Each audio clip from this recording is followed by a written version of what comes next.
My brothers and sisters, may the Lord be with you. A reading from the Holy Gospel according to John.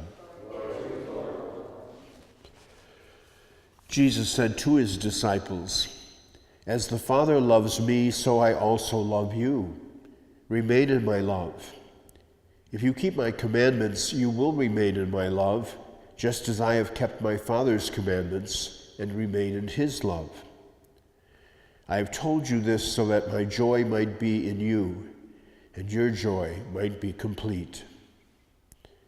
The Gospel of the Lord.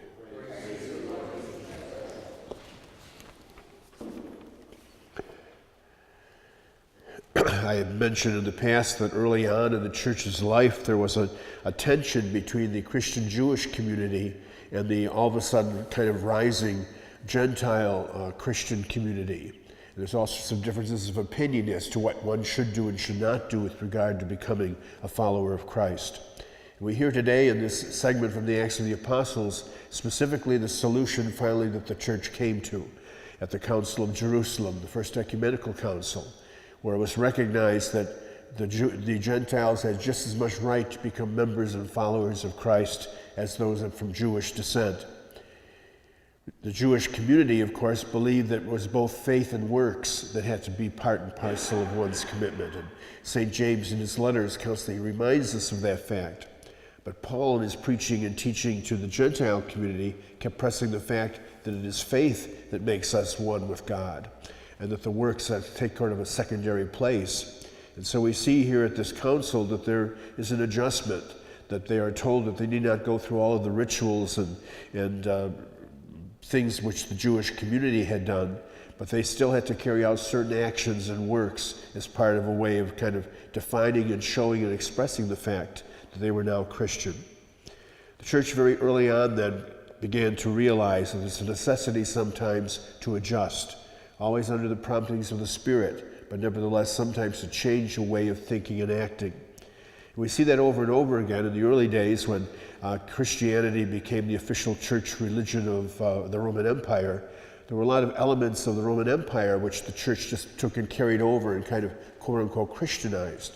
And so, for example, it was common in the Roman families to go to the tombs of their ancestors once a year to celebrate a feast with them and to remember them in a special way.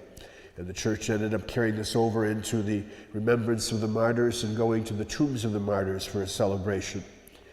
One of the titles of the emperor was Pontifex Maximus, the great bridge builder. And to this day, that's still a title which the Holy Father carries. The emperor used to go out onto his balcony once a week to give blessings to the people of Rome. And once a week, the Pope still to this day goes out on Sundays to do the same.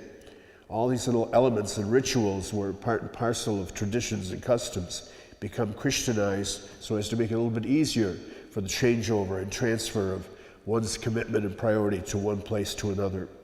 And throughout the course of the church's history, it's continued to do that, and sometimes, ironically, in a particular time, people find it hard to accept.